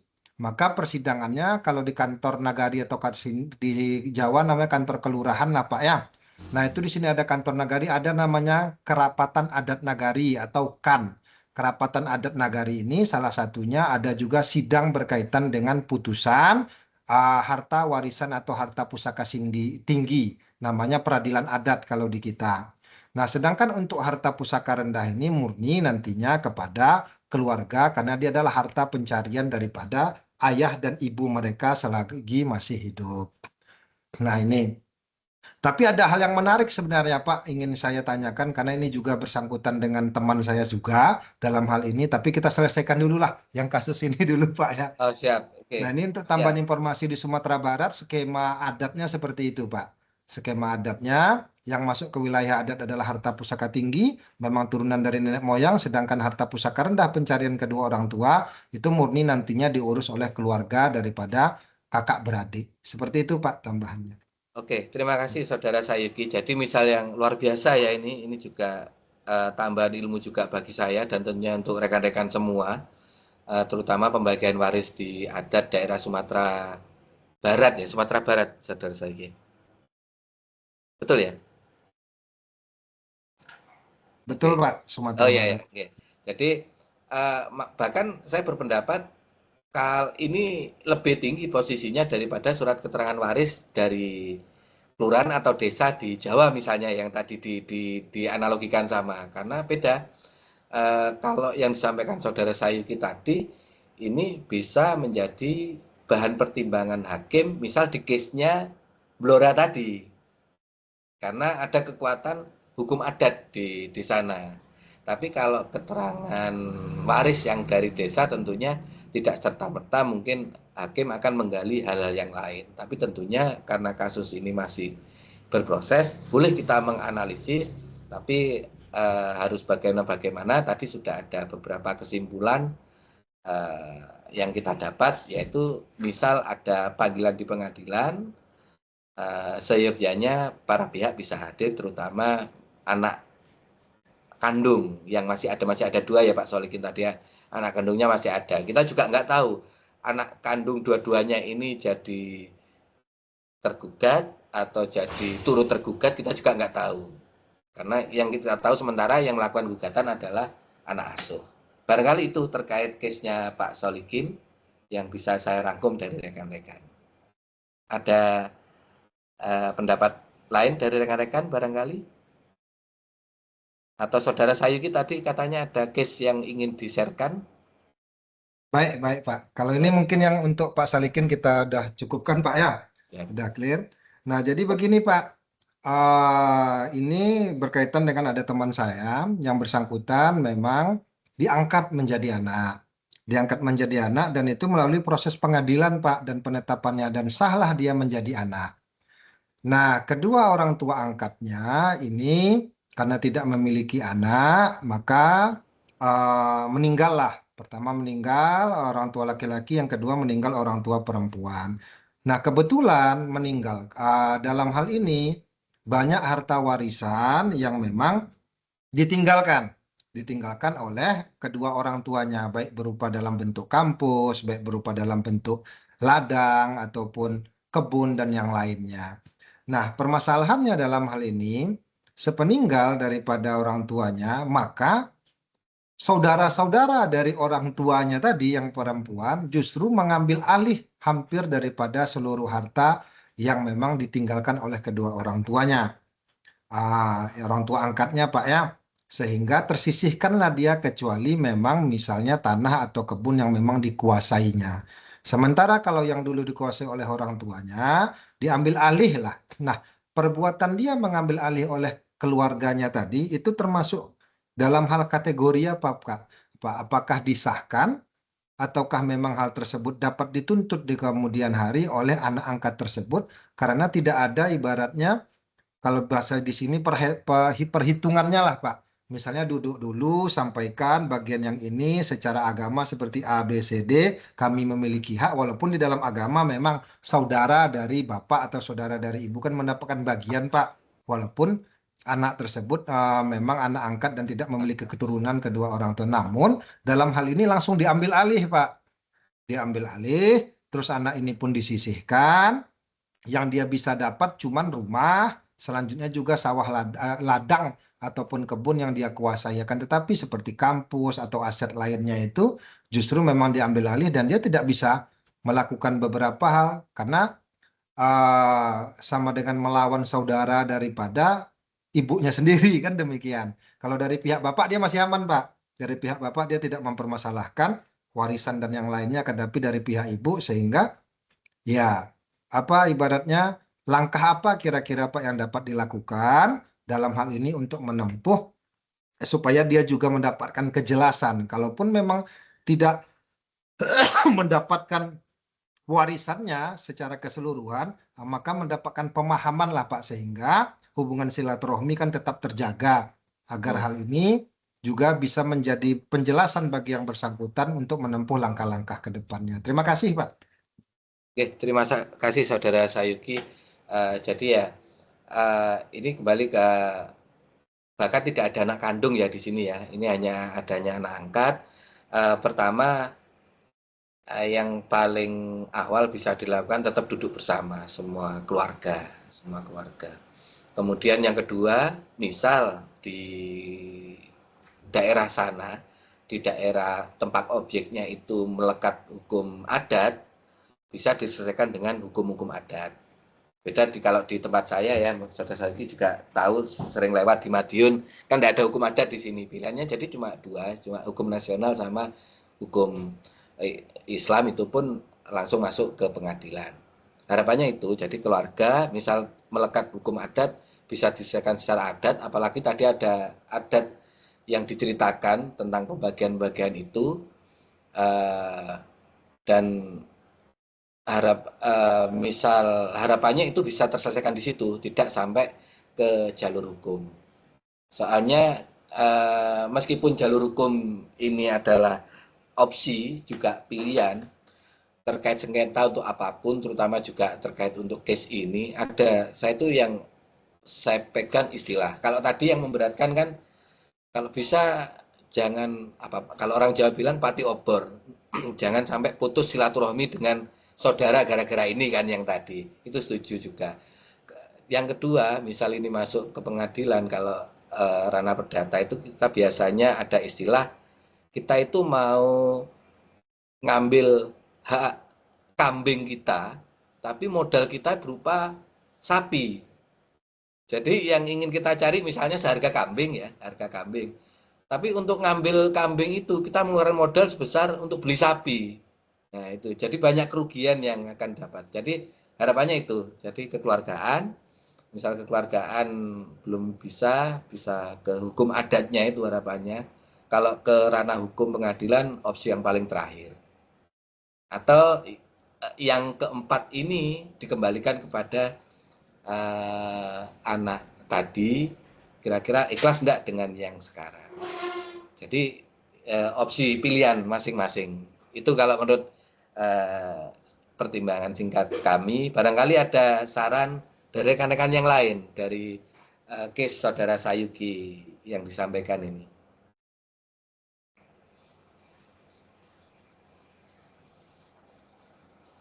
Atau saya kembalikan ke saudara Sayuki.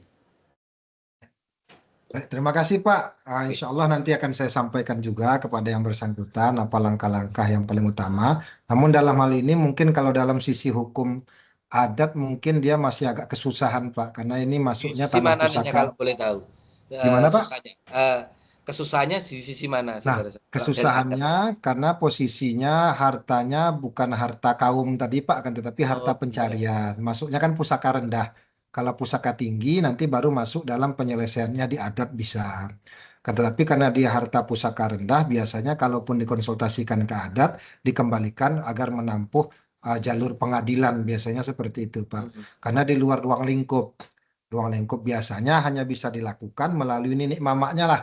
Yuk kumpul, bahwasanya orang tua si anak ini udah meninggal, kebetulan si anak diangkat dan sah melalui pengadilan. Apa pendapat daripada keluarga daripada si ibu gitu. Nah biasanya hanya sebatas itu Pak, kalau untuk memutuskan perkara karena dia harta pusaka rendah, maka agak sulit dia untuk ditempuh karena tidak ada kewenangannya juga di situ nantinya Pak. Kewenangannya hanya sebatas memediasi. Semoga sampai ke pengadilan. Iya, karena dia memang sah sih Pak. Pertama dia diangkat bukan diambil begitu saja, akan tetapi ditetapkan melalui penetapan pengadilan. Yang kedua juga selama dia bersekolah seluruhnya juga udah masuk dalam KK, KTP, siapa orang tuanya kan, berkas-berkas ininya karena udah sah melalui penetapan pengadilan. Nah mungkin itu sih Pak, kalau melalui hukum adat kesulitannya itu hanya sebatas paling nanti memusyawarahkan mediasi tanpa keputusan dikembalikan kepada para pihak. Gitu, para pihak. Moga-moga lancar dan menemukan jalan baik terkait hal ini. Betul. Terima kasih saudara saya. Sama-sama. Berbagi case-nya. Ya. Pak Andri. Silakan. Mohon maaf Pak, bertanya satu hal terakhir aja nih Pak. Saudara Bobi, monggo. Pak, ini kan kita kan mata kuliah kita kan tentang hukum peradilan Islam Pak ya. Betul. Dan ini kan hibah yang kita bahas kan itu menggunakan kompilasi hukum Islam atau KHI pasal 210 terkait hibah itu kan Pak. Siap, betul. Bahwa hibah itu tidak boleh melebihi sepertiga harta. Sama Betul. seperti wasiat ya Pak ya. Nah, tapi kan Pak, pada dasarnya praktek di Indonesia ini Pak, selain orang Muslim atau orang Islam itu sendiri Pak, banyak kan umat-umat yang lain itu menggunakan prakteknya hibah juga Pak.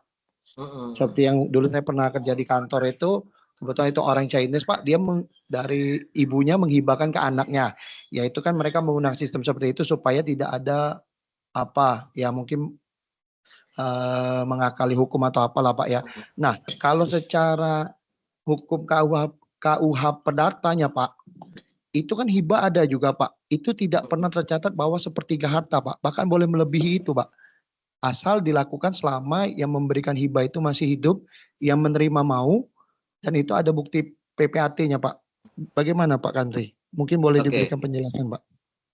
Siap, Saudara Bobi. Jadi kita kembali ke awal tadi. Jadi kita bicara hibah, bicara wasiat, bicara waris. Ini kan meskipun waris mata kuliahnya belum ya, kita maksudnya materi itu belum, tapi tetap kita bahas karena saling berkaitan.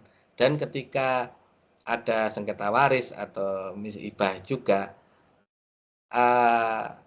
di Indonesia ini misal ada sengketa terkait hal tersebut, maka dilihat dari mana yang dipakai. Jadi tadi benar dikatakan Saudara Bobi, antara KUH Perdata dengan kompilasi hukum Islam ada hal yang berbeda. Contohnya tadi masalah sepertiga, kalau yang di KUH Perdata tidak menghitungkan itu, betul. Makanya ketika ini masuk sengketa, dilihat dulu yang dipakai apa dulu. Maksudnya ketika itu terjadi, itu memakai hukum apa? Atau biasanya gini, misal gugatan masuk, itu tertuang di surat gugatan secara baik tersirat maupun tersurat, bahwasanya kalau sudah menggunakan kaidah-kaidah KHI, oh berarti ini memakai hukum Islam. Tapi kalau sudah memakai hukum perdata, oh ini sudah memakai hukum nasional. Barangkali itu, Saudara. Jadi tergantung memakai yang mana. Rumit Pak, berarti iya memang. Jadi terkadang misal saya yang di Jawa ya, misal ada sengketa waris misalnya. Sengketa waris kebanyakan yang dimasukkan di gugatannya itu yang di nasional. Intinya yang memasukkan ini kan yang paling menguntungkan pemohon atau penggugat. Jadi kalau ya itu kira-kira garis besarnya. Barangkali ada rekan-rekan yang lain terkait case Saudara Bobi ini yang pada intinya ada perbedaan hibah dari yang diatur oleh KUH Perdata dengan yang diatur oleh KHI yang tadi disyaratkan sepertiga.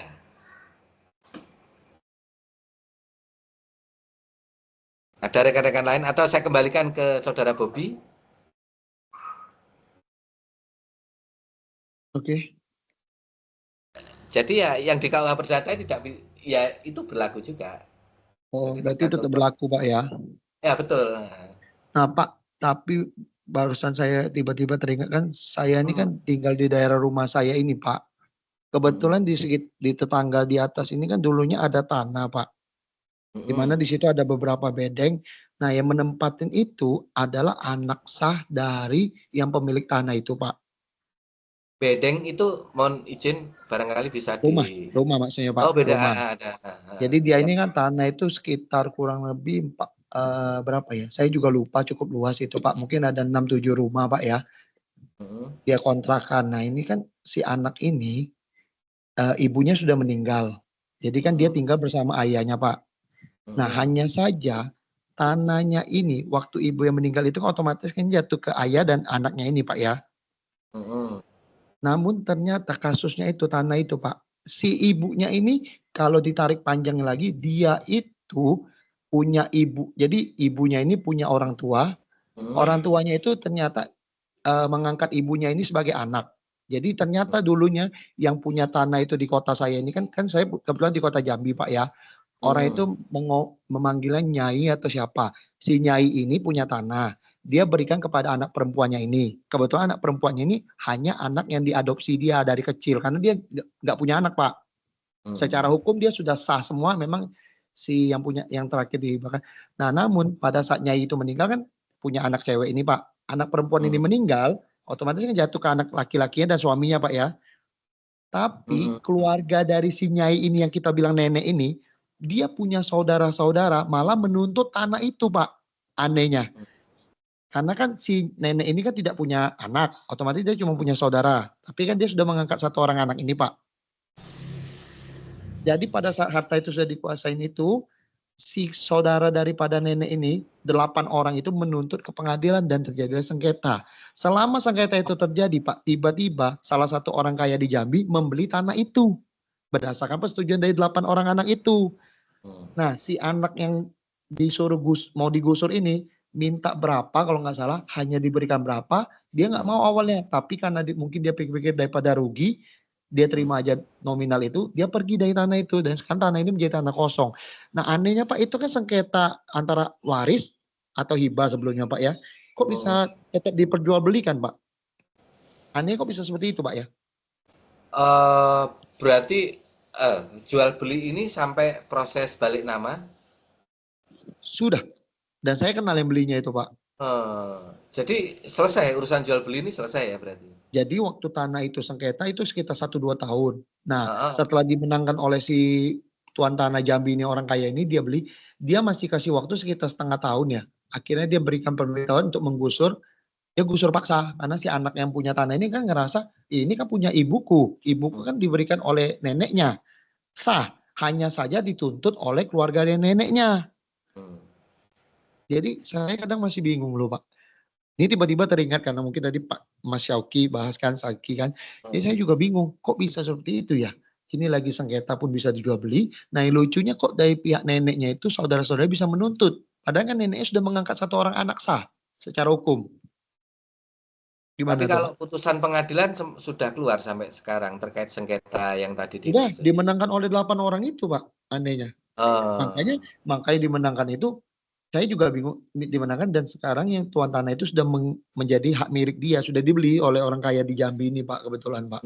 Jadi tanah itu sekarang udah jadi tanah kosong karena belum diproses aja. Cuman yang anak sebelumnya ini yang diusir itu sudah pergi aja, dia terima kompensasi sekitar berapa ratus juta ya kalau nggak salah itu, atau 1M 2M lah pokoknya gitulah. Dia mintanya agak besar karena dia tahu dijual belinya kan sekitar angka 30 atau 40 miliar itu tanahnya. Dia minta kalau nggak salah 10 miliar tapi cuma diganti 2-3 M. Dia nggak mau. Karena kan dia ngerasa sebagai anak Pak, pemilik.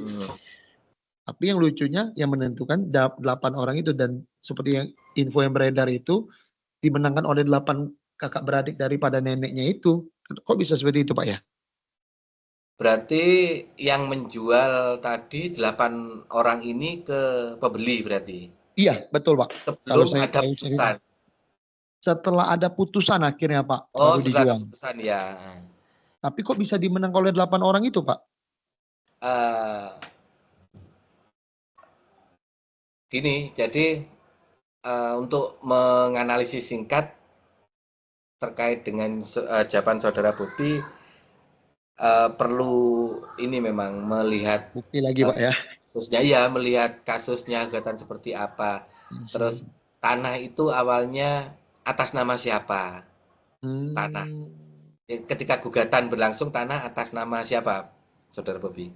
Saya kurang tahu juga sih Pak. Itu. Jadi atas nama siapa? Seandainya Pak. Tadi kan sudah dijelaskan Saudara Bobi ya, Pak, runtutan runtutan ini anaknya ini, terus ini dari sini. Mungkin tapi saya cuma mau pertama itu lahan itu yang dijual belikan itu milik siapa dulu, atas namanya. Itu kan masih hadir di pengadilan itu, bukti itu. Iya Pak, tapi saya mau tahu aja, seandainya Pak, itu kan si nenek itu kan dia memang nggak punya anak, dia akhirnya ngangkat anak Pak. Berarti kan secara hukum anak ini kan sudah sah menjadi anak dia Pak ya. Apakah saudara dari nenek itu berhak menuntut Pak? Kan kalau kita bilang oke lah Pak, mungkin warisan atau itu kalau tidak memiliki anak kandung dijatuhkan ke orang tua atau ke saudara ya Pak ya. Yang saya pernah tahu, yang saya pernah bicarakan dengan notaris. Tapi kan ini dia sudah mengangkat secara hukum anak, dia punya anak perempuan, kok yang saudara dari nenek itu 8 orang bisa menuntut? Iya, jadi Aneh ya Pak ya? jatuhnya kan ke anak kandung. Apakah ada Kalau nggak ada permainan Pak? anak kandung, kalau nggak ada anak kandung, ya berarti ke atasnya. Iya karena saya tahu Pak yang si pembeli tanah ini terkenal dia suka bermain di tanah sengketa memang karena tanah sengketa otomatis jauh lebih murah belinya. Oh gitu ya ya. Ya, jadi bisa sebenarnya balik lagi Pak kita tidak bilang berarti bisa ada permainan dalam hukumnya itu sendiri juga Pak ya? Takutnya. Permainan ya nggak bisa serta-merta dikatakan, Saudara Bobi. Jadi Ya kita tidak menuduh secara pasti. Maksudnya jadi kalau seringkali kan gimana pun ada ya. Jadi bisa jadi seperti itu Pak ya. ada kemungkinan ya, tidak ada kemungkinan. Tapi yang jelas pertama yang harus diketahui tanah itu atas nama siapa dulu ketika sengketa, terus kemudian kok bisa dimenangkan oleh penggugatnya siapa? 8 orang tadi. 8 itu. Iya. Penggugatnya 8. Kenapa kok bisa Berarti dimenangkan? ibaratnya bibit-bibitnya kan? Bibit-bibitnya saudaranya itu karena terus juga dokumen pengangkatan dan waris kan jatuhnya kalau enggak sebenarnya anak angkat ini kan dapatnya bisa hibah atau wasiat tadi sebenarnya dengan tidak melebihi sepertiga kalau di hukum Islam. Kita lihat yang dipakai apa? Karena ada 3 pilihan, hukum adat, hukum nasional atau hukum Islam. Pak, berarti kalau Bapak bilang seperti itu seandainya nih si orang tua ini hanya punya 1 anak, hartanya banyak, dia gimana? Iya misalnya dia punya 1 anak aja Pak, dia berikan itu otomatis aman kan? Oh iya, kalau anak kandung langsung jatuh ke anaknya. Ke semuanya, seluruh hartanya boleh Pak ya, kalau cuma 1 orang? Seluruh hartanya dengan catatan orang tua sudah meninggal semua. Oh, oke. Berarti itu balik lagi case by case ya Pak ya, masalah namanya Pak ya. Oke lah kalau gitu Pak. Terima kasih banyak loh Pak udah kasih masukan. Dan misal ada perkembangan info dari Saudara Sayuki, Saudara Bobi dan Saudara Salikin nanti bisa di-sharekan terkait case ini, bisa di-message. Oh ya sambil saya izin tanya pada rekan-rekan ini, misal saya kirim pesan ya di e-learning itu sudah otomatis tertera mata kuliah hukum Islam tanpa saya harus memberitahu kalau ini info dari pesan untuk hukum Islam misalnya. Kalau message biasanya nama Pak yang keluar. Saya sering juga balas pesan Pak Kantri, saya pernah balas juga nama yang keluar. Gitu. Berarti nanti saya kan ini ya saya coba kalau ngirim message tetap saya beri identitas mata kuliah berarti ya rekan-rekan ya. Sebenarnya sih Bapak kirim dengan nama Bapak aja kami sudah tahu Pak.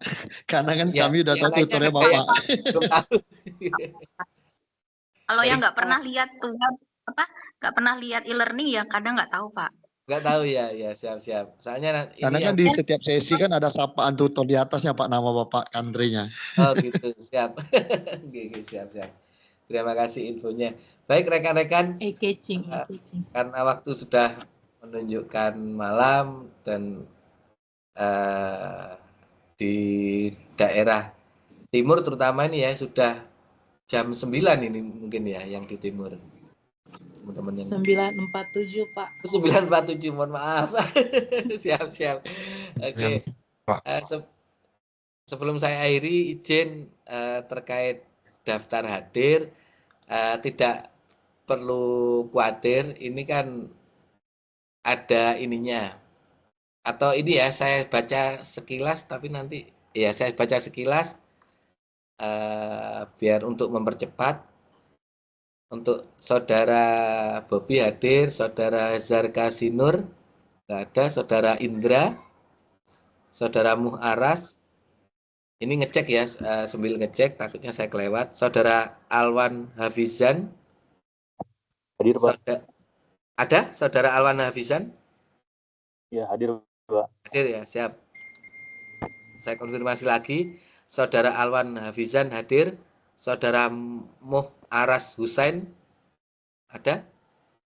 Hadir Pak, hadir Pak. Hadir ya. Oke. Kemudian Saudara Ditya Saudara Sayuki hadir. Saudara Fahri Ahmad. Saudara Rizky Ananta. Saudara Haryanen Eriktia Trudo. Saudara Ibnu Tadius. Saudara Julandi. Saudara Salikin. Saudara Reksi Herianto. Saudara Reksi Herianto. Nggak ada. Saudara Ari ada. Saudara Khairul Soleh. Ya, ada. Saudara Ari Wahyuni ada. Saudara Khairul Soleh ada. Saudara Justin Angkasa. Saudara Rosasri. Saudara Rizky Oktavian. Saudara Ian Albert. Saudara Zaki Yenda. Saudara Malik Ibrahim ada. Saudara Muhammad Alfirian. Saudara Akmal Bintang. Saudara Gloria M. Ermin. Ermin J. Saudara Gloria ada. Saudara Iputu Dharma. Saudara M. Rehan Harmani Pratama. Ada? Gloria hadir, Pak. Oke, Saudara Gloria hadir. Kita putar Terlamento. Saudara Iputu Dharma Yuda ada? Saudara M. Rehan Harmani. Saya ulangi, Saudara Putu Dharma ada? Saudara M. Rehan Harmani. Saudara M. Rofur Halim Utama. Saudara Muhammad Ervin. Saudara Ferdinand. Saudara Bill Vanda Putro. Ada yang belum tersebut?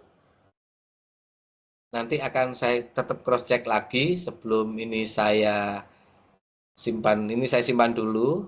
Nanti bisa saya rubah. Nanti saya cek lagi rekan-rekan. Sebelum saya tutup, barangkali ada yang disampaikan secara umum rekan-rekan. Untuk akses jawaban Pak tadi masih terkunci Pak. Oh siap. Ini akses jawaban izin setelah saya menyelesaikan daftar hadir ya. Saudara Sayuki mungkin 1 jam 2 jam lagi. Karena ini ya juga tiba-tiba loadingnya lama. Nanti akan aksesnya saya buka. Terima kasih sudah diingat. Oh ini sudah bisa. Sebentar. Oke, sambil saya membuka akses jawaban rekan-rekan, mohon izin barangkali yang bisa kondusif untuk open kamera, mohon izin bisa open kamera supaya bisa saya foto. 1, 2, 3, 4, 5. Terima kasih rekan-rekan. Selamat malam. Sampai bertemu kembali. Semoga tetap semangat. Masih ada 2 sesi lagi untuk TUET dan semoga tugasnya tidak terlewat dan moga-moga lancar juga untuk semua mata kuliah yang lain rekan-rekan. Terima kasih atas kehadirannya. Saya mohon maaf kalau ada kesalahan. Semisal ada informasi nanti yang harus saya ralat, segera saya ralat. Saya Eri. Wassalamualaikum warahmatullahi wabarakatuh. Waalaikumsalam warahmatullahi wabarakatuh. Terima kasih banyak Pak. Sama-sama. Terima kasih Bapak. Sangat.